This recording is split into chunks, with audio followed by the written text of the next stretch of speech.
Hello, I'm Hal Ottaway with the Wichita Postcard Club, and it's time once again for another postcard of the week. And this week, I want to take you on a trip and go west to Colorado and west over the mountains to the other side, western Colorado, and to Montrose, Colorado. I want to show you a real photo postcard, not the rarest card in the world, but it's a neat card. I think you'll like it.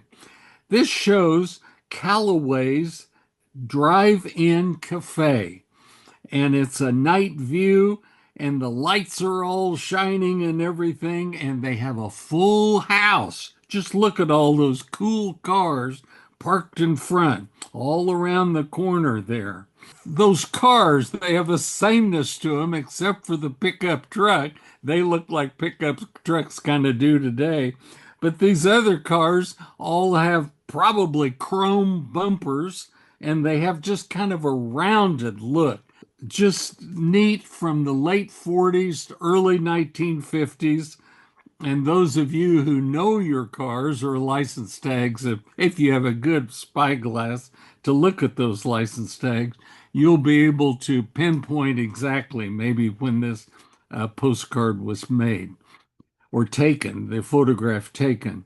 It's Callaway's Drive-In Cafe in Montrose, Colorado, and Mr. and Mrs. Gene Callaway, it says, were the proprietors. It's cool because they had fountain service inside where you could probably go and sit on a stool at a counter or maybe even a booth inside, or stay in your car and crank down your window, and the lady would come out, take your order, go inside, bring it back to you on a little tray, and fit that tray into your the door of your car and your window coming up just a little bit, and you could just have your root beer or a Coca-Cola or maybe a hamburger and fries with your little girlfriend just sitting right close to you. It'd be fun to do. And oh, by the way, curb service at Callaway's started at 4 in the afternoon and went all the way to midnight, I guess, every night. So it was a good hangout place for kids and everyone who had a car or even walk from the neighborhood. It's a cool card. Oh, by the way, I wanted to tell you that the card, I looked it up on eBay, and I told you earlier that it's not a rare card. There are several that are listed from 10, 11, 12, 13, $14.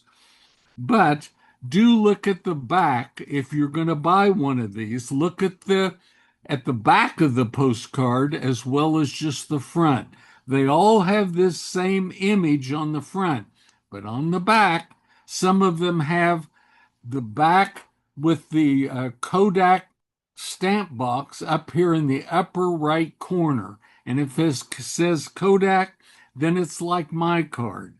Now, I'm not saying I have the best card or the earliest one, but mine is a real photo postcard when it has that Kodak stamp box.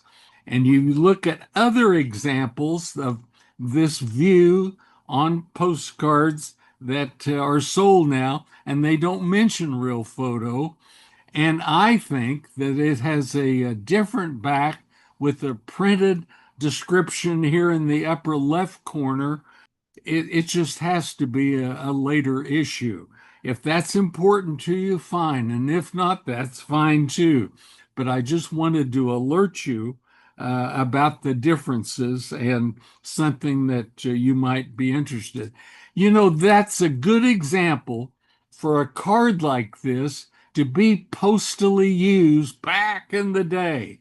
If someone would have bought this and mailed it to Grandma Sue or something like that in another town, and if it would have been a 1 cent stamp licked on it and postmarked so we could read it today, that would be the best plan.